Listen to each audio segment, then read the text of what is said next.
They said she bolted. And this jury is under the misimpression that is an issue in this case. It's not an issue. Hey everyone, welcome to Behavioral Arts. My name is Spidey and I use my degree in sociology and psychology, my certifications in criminal interrogation and body language analysis, and over 10 years experience as an award-winning mentalist to teach people practical psychology and behavioral analysis on stages and television shows all over the world. So Gwyneth Paltrow is in court right now defending against a plaintiff who claims that she ran into him on a ski hill. So she's saying that he ran into her, he's saying that she ran into him, and the trial is happening as we speak. It's available to follow along on YouTube, and there's some very interesting stuff going on from both sides, because this is a classic story of both sides can't be true at the same time, or can they? So in this video, we're going to take a look at that. More specifically, we're going to look at days 1 and 2. At the time that I'm filming this video, days 1 and 2 have happened. We are waiting to hear from the plaintiff and from Gwyneth Paltrow herself, and we'll probably look at that in a later video. But right now, we're going to look at some of the reactions that we're seeing in court, some of the testimony that we're seeing, and even the behaviors of both legal teams. There's a lot of interesting stuff there. Now, regular viewers of the channel probably guessed this, but I wouldn't dream of doing this analysis by myself because this is in a courtroom and there's a lot of behaviors related to the decorum in a courtroom, a lot of interesting stuff on both sides here. I've brought in a guest who's a very regular face on this channel. Super excited to have him back. He doesn't even need an introduction on this channel. So here he is, Rob from Law and Lumber. Rob, welcome back to the channel, man. How's it going? Good, it's been a minute. It has. Hasn't really been a case like this, though, that we've had to cover recently. No, but you know what? I'm excited about this, and let me tell you why. Like, anytime you've been on the channel, it was these big, serious cases. But this is a ski accident. You know, it's a little bit lighter. Sure, there are alleged consequences that are bordering on the serious, but like, it's nice to do a case that's not so heavy. Rob, why don't you tell us what this case is about before we look at some of the behaviors we're seeing here? Exactly. So for those of you who don't know, we've got a lawsuit by Terry Sanderson against Gwyneth Paltrow. Terry Sanderson is an optometrist from Utah. They were skiing at Park City at the Deer Valley Resort. On February 26th of 2016, they were on a green run and there was a collision that took place. Now, Dr. Sanderson is seeking more than $3 million, but apparently has an amended complaint that reduces the claim to $300,000. The attorney asked for $3.275 million. Gwyneth Paltrow has countersued, saying that she suffered injury during that accident and that it was Dr. Sanderson's fault, and she has countersued for $1. So Dr. Sanderson claims to have suffered 4 broken ribs and a concussion and is still suffering from emotional and physical injuries that have resulted from that and continued through today's date. Okay, so I want to start by looking at the behaviors we're seeing when each legal team introduces themselves, their co-counsel, and their client. Because there's a lot going on here. Let's take a look. Good morning. My name is Robert Sykes. This is Lawrence Bueller. He and I are the co-lead counsel here. We also have Kristen Van Orman and Peter Sorensen. Altogether, we are honored to represent Terry Sanderson here at the end. Thank you. And the defense. Thank you. My name is Steve Owens. I'm here in town at a firm called, well, I should say Salt Lake City, at a firm called Epperson and Owens. This is James Egan, Noreen Aburama, Peter Jensen, and we're all here for Ms. Paltrow. Okay, so the first thing that jumps out, I think, for anyone watching this, is that of all the people there, one person didn't stand up, and it's Gwyneth Paltrow. And Rob, I wanted to ask you about this. How common is this? Like, is this a sign of carelessness, disrespect? Is she just completely oblivious? What's going on? Why is she the only person sitting down? I think maybe oblivious is closer to the mark there. Generally speaking, a party is standing in judgment and they look to the person who is rendering that judgment. Whether it's a bench trial, you're looking to the judge, or the jury trial, you're looking to the jury with a sense of respect. One thing that you're going to see that's a common thread throughout a lot of this is that Ms. Paltrow is remarkably frustrated at even being there. It's something that she doesn't clearly want to attend. She doesn't want to be a participant. She doesn't want to be seen in court. And she takes the opportunity at a lot of occasions to demonstrate that rather frequently. When we're talking about the two legal teams, though, I did notice something that kind of caught me a little bit off guard in the difference between the two teams and their approach. I was wondering if you had any observations and whether I'm completely off the mark. No, you're dead on. It's the one note I have, which is different levels of synchronicity. So very often when I'm looking at a group as opposed to one person, I'm looking at how synchronized they are. And this is something we can often use, with a couple or with a group of friends to see what the harmony is within that group, within that couple. And if we look at both, there's a vast difference. When we look at the plaintiff and his attorneys, there's a decent amount of synchronicity. They're all facing more or less the same direction. They're all moving more or less at the same speed. There's a nice shoulder touch there when he introduces his co-counsel. And it all seems like there's some sort of harmony there. When we look at the other side, however, the defendant's side, it's so chaotic. She's sitting down, they're standing up. He's turning around and he's talking at a certain speed. The one in front of him, the younger gentleman in front of him, he's got his body almost turned to the counsel, away from the jury. He's kind of fidgeting a little. Then we have the two in the back, a little more stiff. She's got her hands behind her back.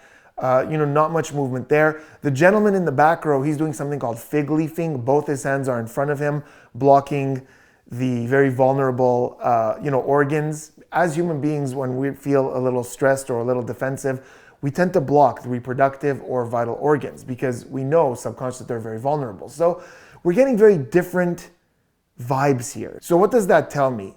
In most cases, all it tells me is that there seems to be a little more harmony on the left side. It can also just be awareness. Sometimes when we're more aware of the people around us, we tend to match their energy. When we're a little more self-aware, when we're a little more focused inwards, we tend to not pay attention to things like that. So it's possible that on the defendant's side, she's more self-aware, so she's not taking into account, oh, should I be standing? Everyone else is standing, Then the guy on the right, the younger guy, maybe he's self-aware, he's, front and center, so maybe he's a little more conscious of what's going on with him, a little more nervous, and he's not quite paying attention to what's going on with everyone else.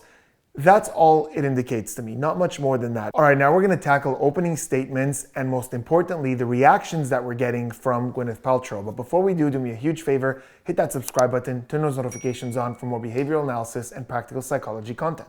Okay, Rob, so now we're gonna look at opening statements and I am excited because there's so much going on during opening statements. Let's start with the plaintiff opening statements. And she knew if she continued to ski that way, that it was not a matter of if, but when, by looking up and to the side, it was not a matter, she would crash into somebody below her, and someone would get seriously and permanently hurt.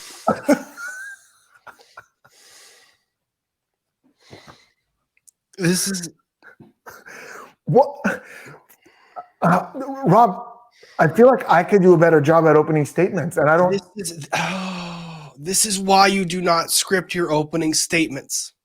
Because Do you never? I never script my opening statements. I never script my opening. I never script my closing. I leave bullet points up there because once you hit the bullet point, you move on. But the opening statement, when you script it like this, you have the tendency to do exactly what he did, which is maybe go back and repeat a sentence that you just read 3 seconds ago. Yeah. And you know what? I think it takes away from credibility because why do you need to read this? If this is truthfully what happened, if this is for me as an let's say I'm sitting on that jury. If this is truly what happened, why do you need to read every word of it? Tell us what happened. Yeah. You've been living with this case since 2019 when it was filed. You've known these facts through depositions, through review of medical records. You should be able to recite this off the back of your hand. All combined together to cause Terry Sanderson to suffer 4 broken ribs and permanent brain damage. We first have to talk how skiers are supposed to ski down a mountain, what the rules of safety are, and the purpose for those rules, and what happens when skiers break those rules. Did you have to pause? Did you have to pause to take the binder and set it down just to look at it again while you're pointing at your ribs? That's why he put it down. He put it down so he can illustrate and point to where the ribs are, but then he keeps just staring at it. And Rob, it's not this. It's not like, no. Look at a couple of pointers and this is what happened and blah, blah, blah. It's not that. It's just he is reading every word off that paper. Everything. Oh, I can't. It's hurting my soul. Can I ask you what conventional wisdom is? Like you don't, write a script. Do most lawyers? So I've gone against some attorneys that still do it even to this day. And these are some of the old guard or people that have been practicing for several years. I have always found that it's dangerous to do that because, one, the opening statement is supposed to be a preview of the evidence that you are going to introduce at trial. Let's say, for example, that you lose on a motion in limine, a motion to exclude some of the testimony, but you forget to remove that from your opening statement. Well, now you've got a possible mistrial issue on your hand. Or you are reading an opening statement and you are completely alienating any emotion that you have inside for the case that you're advocating for. You can't read a script verbatim with any level of emotion. So most good trial practitioners that I deal with or that I litigate against, they will at the very most jot down a few notes on their notepad to make sure they hit the relevant points, or they will walk back to their notepad, read a little bit, then come back to the jury or judge. It also allows for you to do this magical thing called eye contact, where you can actually read whether what you are saying is being perceived and received by the jury or judge in the way that you intend it to be so that you can recalibrate mid-sentence if you need to. 100%. Then skis back into the back of Terry Sanderson. She rides his back down. They hit the ground hard, and Miss Paltrow bounces off of Terry. Sanderson is standing but hunched over, mumbling.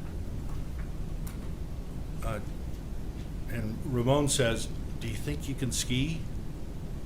So Rob, the thing I found really fascinating about this one actually is that if we look at his illustrators, what basically means the gestures that accentuate what we're saying, they are almost identical to Craig Ramon, who's the only real witness to what happened, who's going to take the stand later, tell this story, and the way he says it, the gestures, the way he describes it is almost identical. Even the language that he uses and the way that he says he bounced off her, they almost paint the exact same picture, and it's crazy. We're gonna look at his testimony in just a little bit, but it's crazy how similar the gestures and language are, and I don't think that's a coincidence. What do you think? No, and this is the thing, like we just kind of talked about how it's ridiculous to read from the script when you're giving an opening statement. And this is exactly what I'm talking about with that. Watch when he's describing that incident and when he claps his hand on top of the other hand, his eyes are closed. He's speaking emotionally in that moment. He's not reading from a script. He's recalling what a witness said. And he does this throughout his opening statement. He's very good at pulling statements from witness testimony that he's previously obtained through depositions and integrating the statement verbatim into his opening statement. The problem is that he goes straight back to reading from the script, and you get that same level of disjointed, fragmented opening that you started with. Now, I did have a question. As you're going through there, did you happen to see Gwyneth Paltrow's reaction to some of the opening statement there? Of course. Absolutely. Let's talk about that. So he's telling this story and she's saying, we're seeing a couple of things. A lot of the time, she's not even looking at him. And this is usually quite dismissive. Like, I'm bored with you. I'm bored with this. This doesn't have my interest. Now, every now and then, she does turn to him and we see this kind of head tilt. And there's one where we kind of see her turn to him with this head tilt like this. Now, head tilting is something we study a lot in body language. In most cases, we don't head tilt when we're uncomfortable because once again, it exposes a vulnerability. So usually we're not threatened if the head is tilted. So it could happen with a lot of different things, but none of them is threatened because if we're threatened, vulnerable, we want to be ready to react, we want to be ready to protect, and head tilt is not an optimal position for that. But amongst all the different things that head tilt can be, it could be sympathy. Someone's telling you something and you have this head tilt. It really helps us convey sympathy, but it also does help us convey disappointment, or almost like when someone says something, you go, oh, really? Like skepticism almost. You know what I mean? Yes. Yeah, so exactly. So I think there are three things that are happening here if we look at her body language.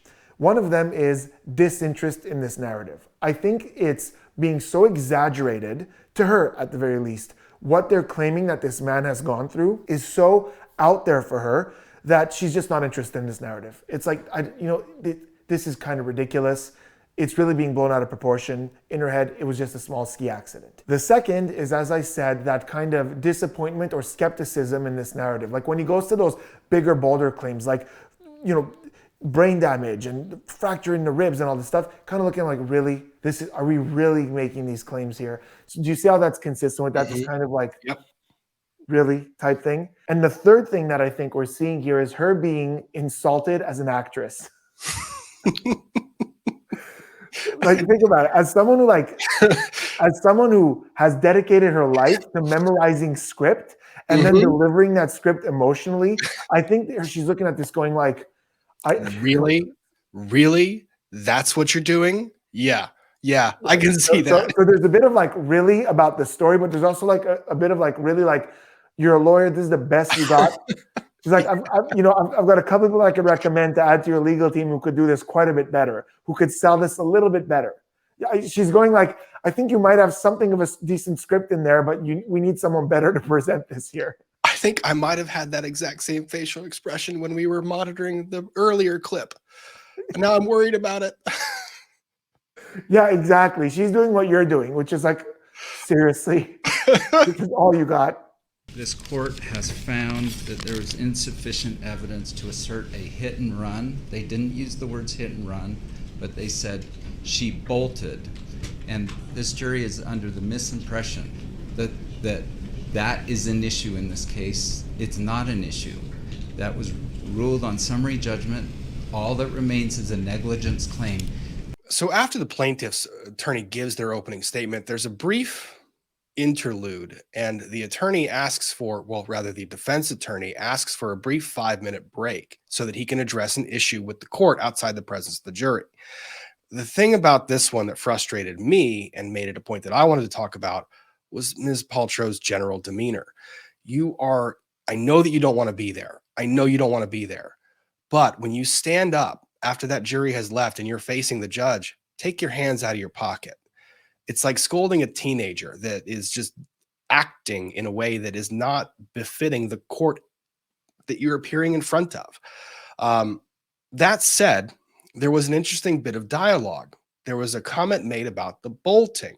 Now, this is something we're going to hear in testimony from the witness that appears next.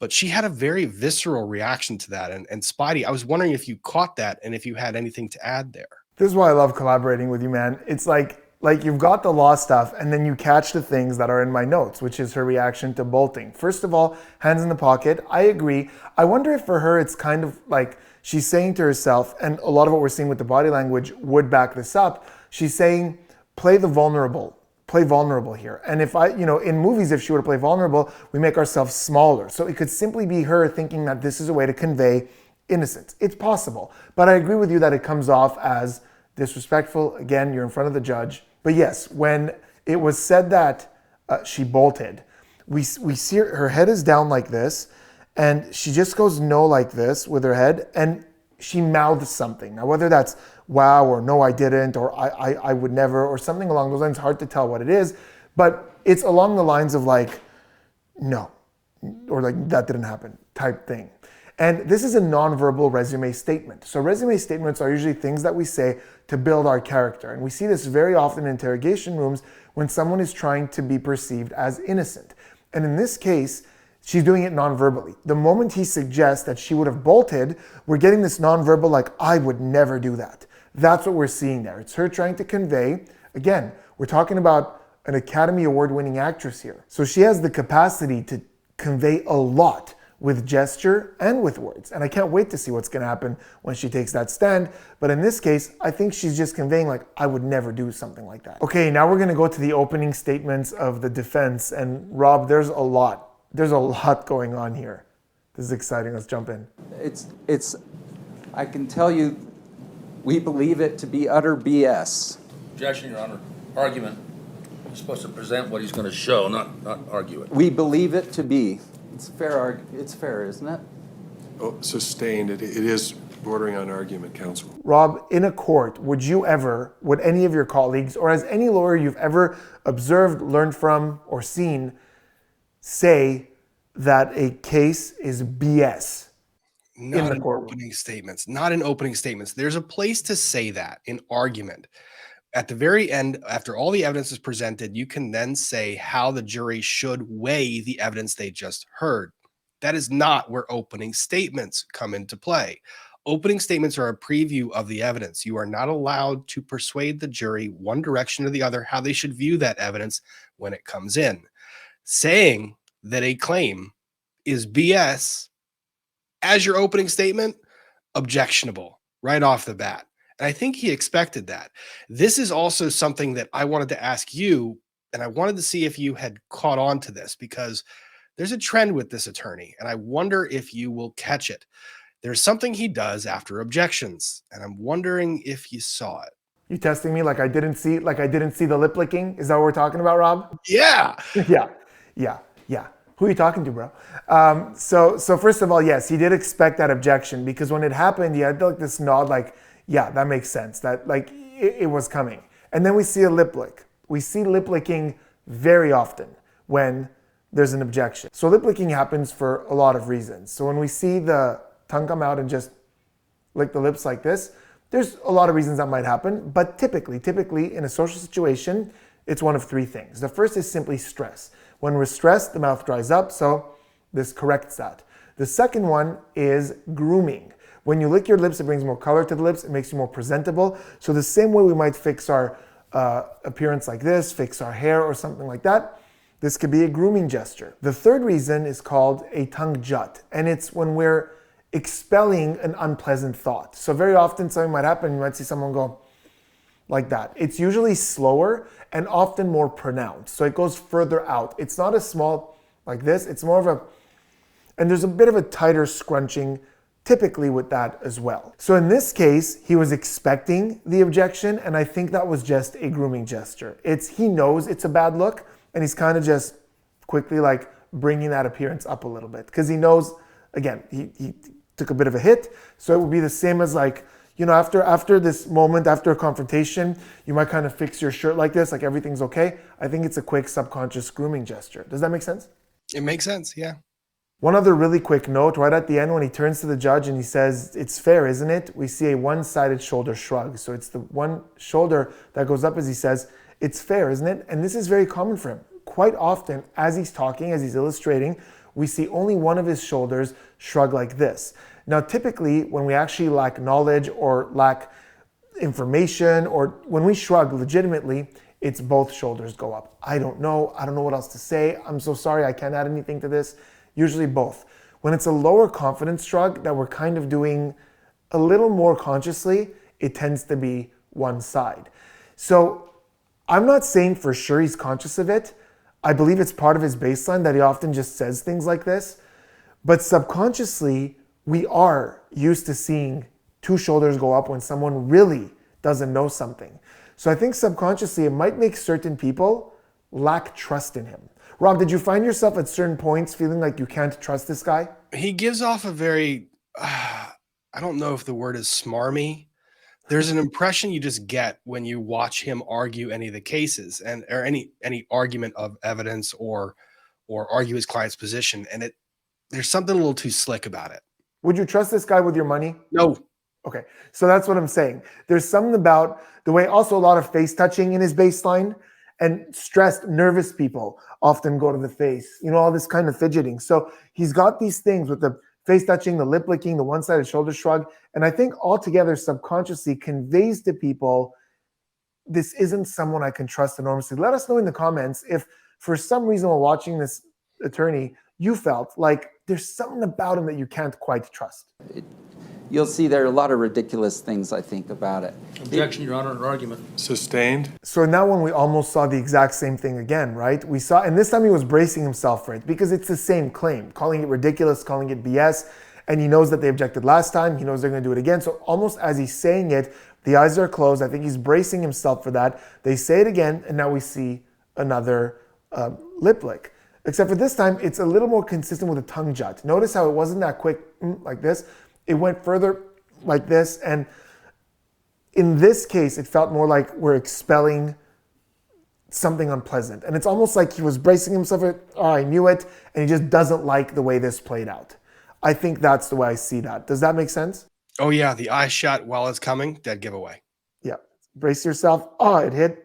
And almost notice how I cringe, like, oh, it hit. But instead of cringing, we just get this type like, he doesn't like this. He didn't like this moment. Yep. If you find no negligence by Ms. Paltrow, then you can disregard all that. Your Honor, I object. This is a classic argument. So later on in the opening statement, defense counsel starts talking about some of plaintiff's claimed injuries. He starts rattling off the injuries that were sustained, and then he goes to a transition, which brings us to this particular clip. Now, I don't really know what the specifics are in here, but when he basically makes the suggestion that if the jury believes that Gwyneth Paltrow wasn't responsible, forget this guy. I don't know if that's the precise language. Spidey, did you have any way to clean that up? Yeah, so that's basically what he's saying. He's basically saying, if you find that she didn't cause this accident, then you can disregard everything that he's suffering since. It doesn't matter. But here's the thing. His body language absolutely suggests that he knows this isn't a good look. And he's almost trying to get out of it, but then he's like, I'm already in. And I'll tell you why I see that. So before he says that, notice how there's hesitation and there's a shrug. As the hands come this way, the shoulders don't go up. But if you look at the research on shrugging, the shoulders don't always have to go up. The other body parts involved in a shrug and can exist without the shoulders are the hands, the eyebrows, the mouth. Notice how sometimes someone might just go, and that's a shrug, and the head tilt. Often we have this head tilt with a shrug. In this case, we see the hands definitely involved in that shrug. We see a very quick eyebrow flash just before the hands come up. It's really quick and fleeting, but I'll put it on the screen so you can see it. And we see that head tilt. So this is absolutely a shrug. Now the research on shrugging, the best research, I talk about this on the channel all the time, is from Université de Paris-Nanterre by Camille Desbras. And she found that whenever you see a shrug, the bottom line is, shrugging indicates a lack of something. It could be a lack of knowledge. I don't know. It could be a lack of caring. I don't care. It could be a lack of, I'm not doing that. Like I'm not touching that kind of thing. It's dissociation. But it also very much happens when we say like, I don't know what to say. I don't know what to add. Notice how in a sad situation, you might go like, I don't know. And in this case, that's exactly what it is. He's going, if this is what the evidence shows, I don't know what to tell you. You can disregard it. So in his head, he's very aware of the fact that like, this isn't a pleasant statement. And there is that hesitation of like, I don't know what to say. And a part of him maybe wants to just end it there and be like, but he goes on. And yeah, I agree with you. He kind of says, yeah, screw it. Don't matter. This guy doesn't matter. It's kind of dismissive, isn't it? Yeah. And that's a lot more articulate way of explaining, well, just bleep this guy. I mean, and then the objection comes in, and as consistent as ever, what do we see? another lip lick. Another lip lick right there with the objection. Rob, let me ask you this really quick. Do you feel that this gentleman is an effective lawyer? Yeah, like, I don't know. That's going to vary so substantially on the jury that he's appearing in front of or the judge that he's arguing to. Every one of these cases, we try to gauge whether the lawyer is doing a good or effective job, but we don't know who the audience is that lawyer is speaking to. We're third parties watching this from the comfort of our own homes. He might be effective to some jurors. He might not. A lot of this is a guessing game. I'll say this. He's a little bit more authoritative than I've seen a lot of lawyers be. Like, there are certain times where he's even telling the judge how to do his job. And he's kind of have this smugness to him at times. But I will hand him this. In his opening, he's not reading a script. So in that regard, we're seeing a little more real emotion. I don't know if that's the right word, but like we're seeing a little more conviction in what he's saying because he's not reading like the other one. That's where, in the contrast, I saw a bit more effectiveness in certain spaces when it comes to this guy. But he has this smugness to him that was making me disconnect from his capacity. Oh, yeah. This gentleman does not want for self-confidence. She had come with her family to enjoy a family Objection. vacation. No, this is again argument. This is classic argument. These are facts. This is closing argument. Overruled as to the comments that are being made right now, those are facts? Yeah, and let's keep the interruptions to a minimum, would we? Well, On don't clo- argue then. Well, counsel, Thank go you. ahead. I mean, the objections have been valid, some of them. So, I love that we were just talking about the smugness and then we had this clip. Mm-hmm. So Yeah. he disciplines the other lawyer. He says, can we keep the objections to a minimum? I don't know that I would call that discipline other than just, oh my God, I don't think I've ever seen that in a courtroom. That was horrible. You don't do that. In the middle, you don't get to weigh in on the objections. He's not the judge. Although with this, he likes to pretend to be from time to time. That's not his place to say. He can't criticize the merits of the objection, and the judge is pretty quick to kind of say, whoa, whoa, whoa, whoa there, Sparky. Let's pull the reins back. There's been several objections, and some of them have been sustained. In fact, by my count at this point, I think a majority of them had been sustained already. Why isn't the judge being a little more, slap on the wrist here? Like, hey, what are you doing? Yeah, and this is a stylistic thing for a lot of judges. The judge doesn't want to alienate a attorney in front of the jury. The jury is the one that's finding the fact in this case. I have very little doubt that if this were a bench trial, that being a trial in front of the judge instead of the jury, that judge would have some not so kind words.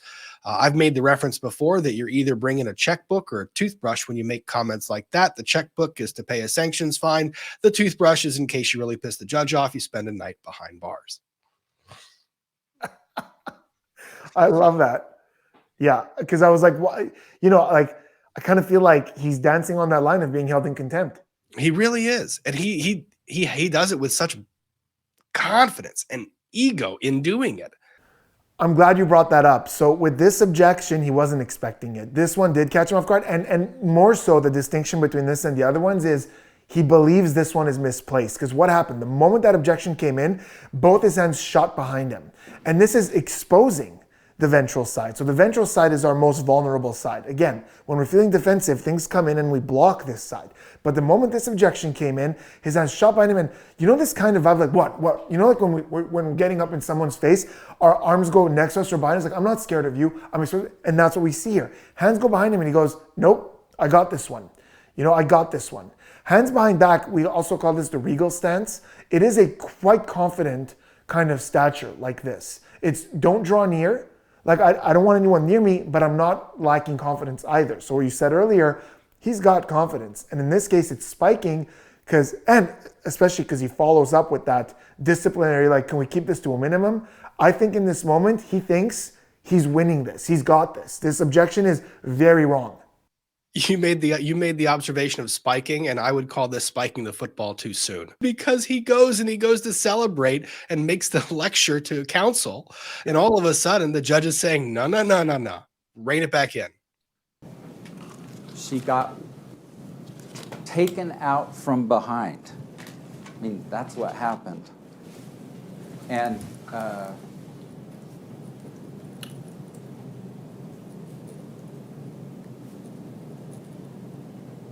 that's enough on that. This one was so bizarre for me, Rob. And I think I kind of know what happened, but that kind of reflection, I would love to know what he was thinking, but let me tell you what I observed before that happened. He said that she got hit from behind. And when he said behind, he made finger quotes.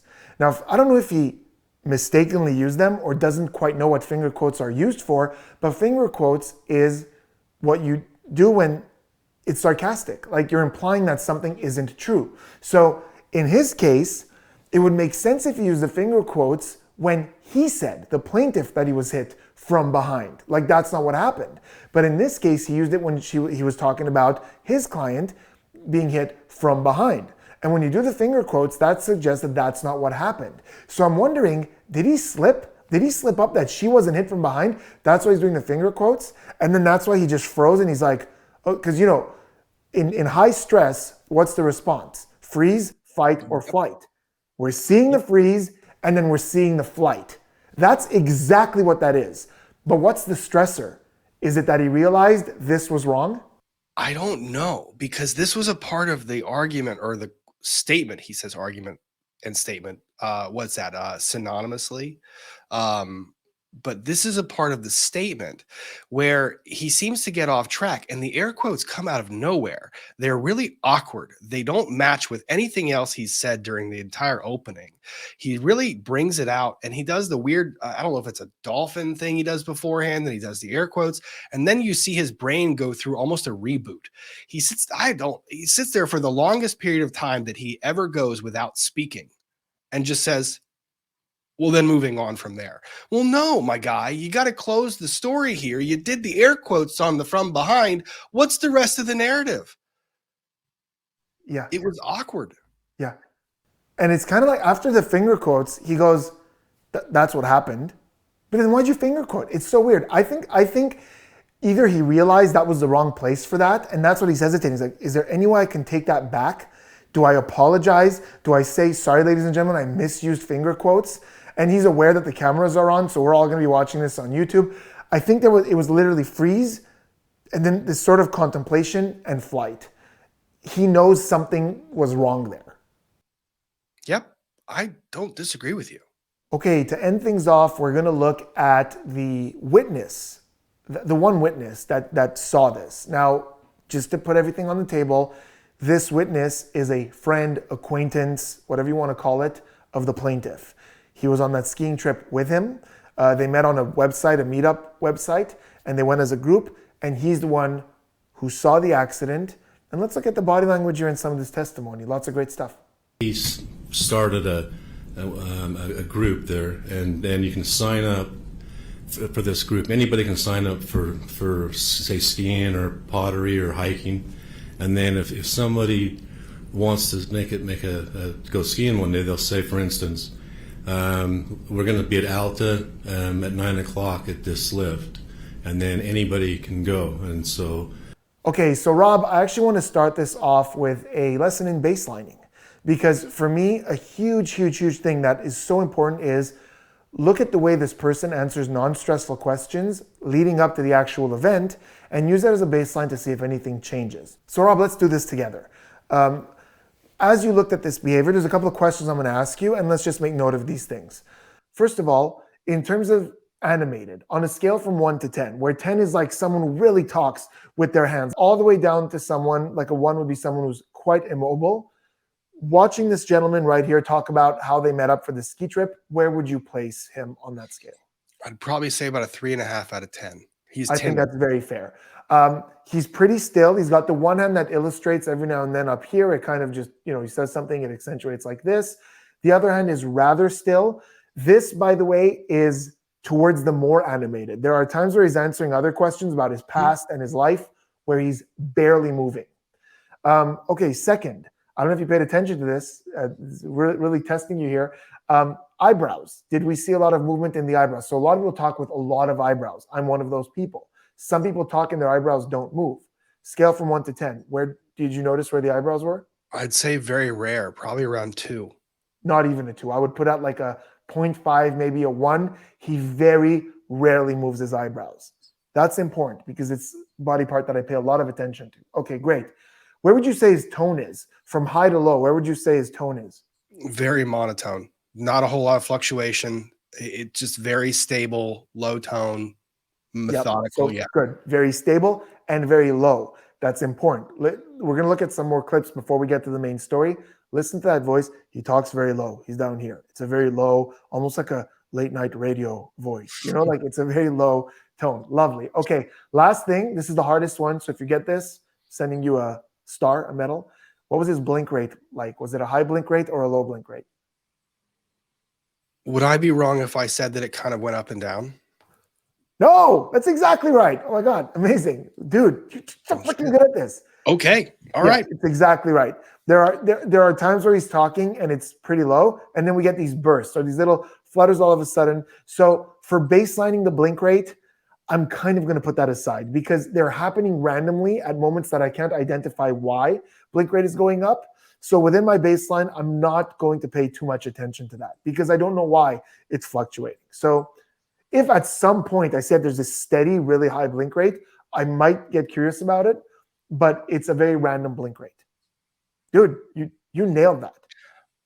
Okay, I like that. Well, yeah, I'll take that. This is what I keep saying, man. You're so good at body language. Like it's almost intimidating for me that you have all the law knowledge, and then when it comes to this body language stuff, like you nail it. It's not so much that. I've just examined a lot of witnesses over the years. Yeah, and took notes on the way they were behaving. Yeah. And this guy wanted to go down this really steep run, and it was a really narrow, and there's trees on both sides, and it's really narrow and steep and long. And this guy wanted to go down, so he went down, and then I was right behind him. I went down, and then Terry was right behind me, and then we skied down to the bottom, and he cut the guy that went down first.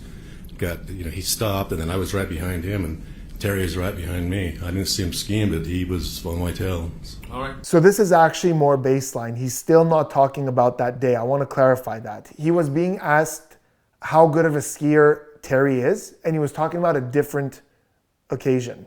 But I do want to note that there are a couple of differences here. When he's talking about that memory where he's accessing a visual memory, his illustrators are now quite a bit higher. I wouldn't say they're at a 10, but he is kind of demonstrating more with his hands. His tone is also a little bit higher. I wouldn't say it's too high, but it has raised a little bit more. The tone of his voice is a little bit higher. Rob, did you notice those things? I did. I noticed the pace of his speaking also increased. And when he was using his hands, there's the glances down. Almost they're reassuring to him when he goes and does the gestures. He glances down at his hands, and it's like he's putting himself back in that moment. It really is pretty cool to see. That's exactly what that is. He's revisiting the moment, and some people close their eyes as they do this, so this is a very common thing we see. But yeah, some people just look down as they're going back to that moment and they're revisiting it. So I do want to take that into account, because if I just looked at that initial baseline and went to him telling the story of the accident, we'd see such a vast difference. But this one's a kind of a middle spot. It's like a stopover. Tell him what you saw. Well, we were skiing down the bend, down the run, and then I heard this yell, this scream, and then I looked over, and then about maybe 1 or 2 seconds, and then I heard the scream, and then I see this skier just slam into the back of Terry, and she just slammed him. How hard? Very hard. Very hard. And so Terry, she hits him right directly in the back, and so then his skis are like, when you're skiing like this. His skis actually, the tips go out like this, and he falls face down. So he's kind of spread eagle, and he goes face down, and Gwyneth's on the top of him, and they go down like this, and then Gwyneth hits him, and then bounces off and slides to the right about 5 or 10 feet. Okay, so Rob, if we compare that story to his baseline, even compared to the baseline of him retelling another story, do you feel like there's a difference? Do you feel like it's the same? What do you see? I mean, the tone of voice has raised. The speed, his cadence has increased. He is now speaking faster than he was during his previous testimony. And the animations, the animated gestures, the hands have kind of come higher. He's now using them way more illustratively to the jury. And you see a lot more of the back and forth from the jury to the attorney. So there is a lot going on, and some of it confused me, some of it made sense. What am I missing? I think you're actually dead on. So first of all, yeah, the tone is faster, but significantly higher. I'm going to play 2 clips right now. One is of him talking earlier, and then the beginning of this testimony. Notice how it's a complete different sound. And it was a really narrow, and there's trees on both sides, and it's really narrow and steep and long. Well, we were skiing down the bend, down the run, and then I heard this yell. He's way higher now, but you're right. He even shifts his posture in the beginning towards the jury. This is something he rarely did up until this point. His illustrators have come to life. A lot more stammering. We call this speech disfluency, where your speech is falling apart as he's hesitating. The pitch is higher, a lot more alive. Even the words that he's using, he's really painting a picture. Now, you can't argue that the reason this is happening is because he knows this is the important part. He knows that this is the reason he's here. So he has to take his time with this. He has to make sure he gets everything right. It also makes sense that this is where stress would spike, because this is where the case gets really important. Up until now, he's just talking about himself. So he's chill, he's calm. Yeah. Let me jump in here too, because the stress peaking at this point is also something I want to do a caveat for people who aren't really familiar with how these legal cases proceed. This was an incident that took place in 2016. The lawsuit was filed in 2019.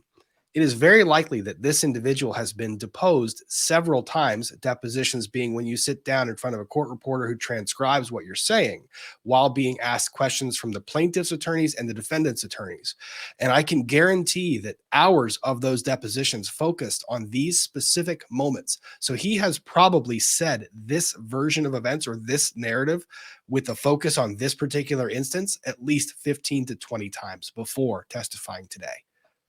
I'm so glad you brought that up, because the other way that this affects this is that what we're getting here is the rhythm he's built for this story rather than the actual recalling of the events that happened. Memory is a flawed system. Our memory is not built for accuracy, it's built for survival. So when we're thinking back years, there are a lot of details we're missing. So by now, he's describing the image that remains in his head, not necessarily what happened. So when I'm pointing out these behaviors of stress, does it mean he's being deceptive?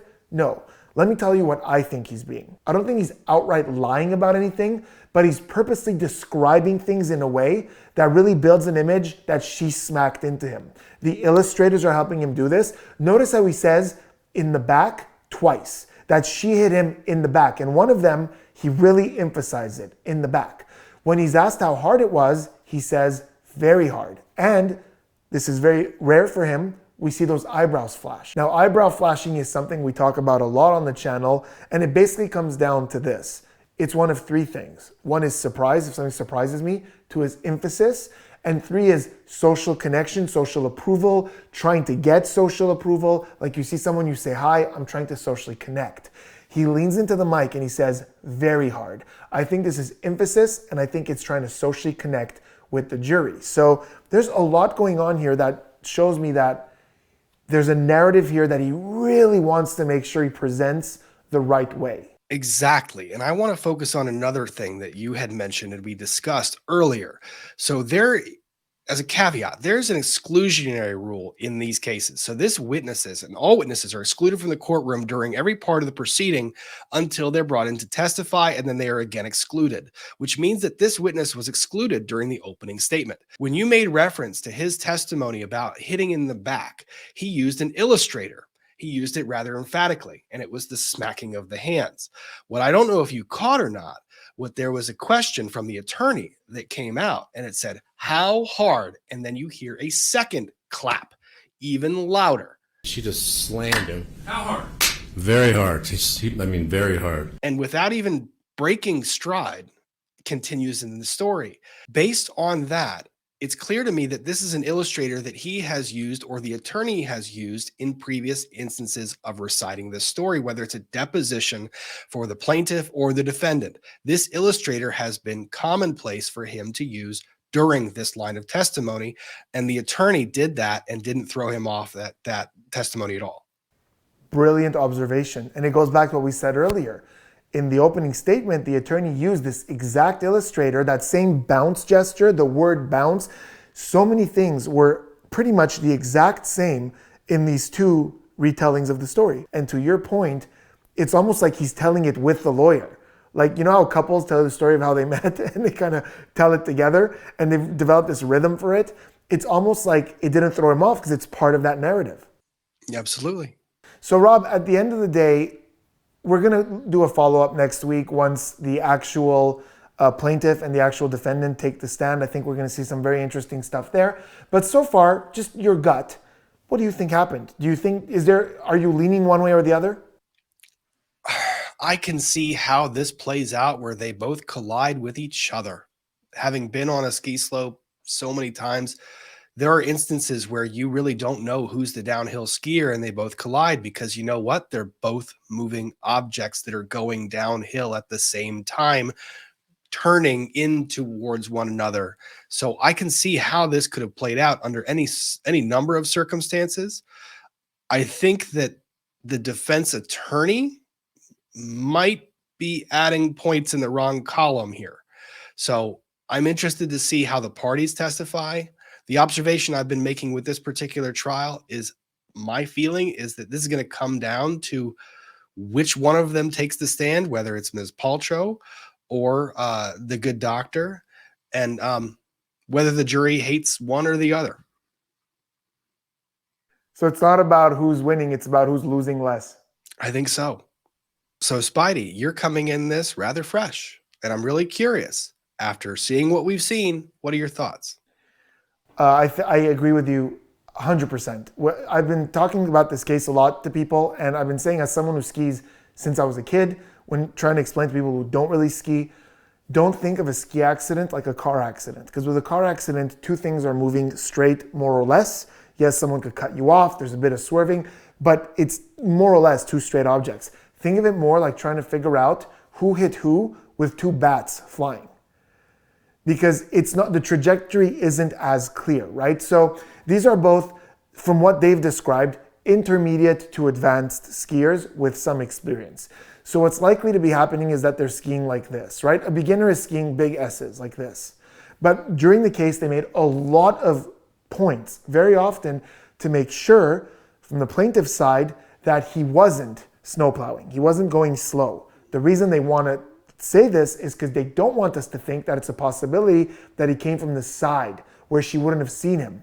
They want us to know that he's good enough that he's doing this, not this. So I'm getting really technical here, but it's possible that she was doing her S's, he's doing his S's, and one didn't see the other, and it was almost like a sideways kind of thing. There's so much going on these slopes. You're trying to not die, basically.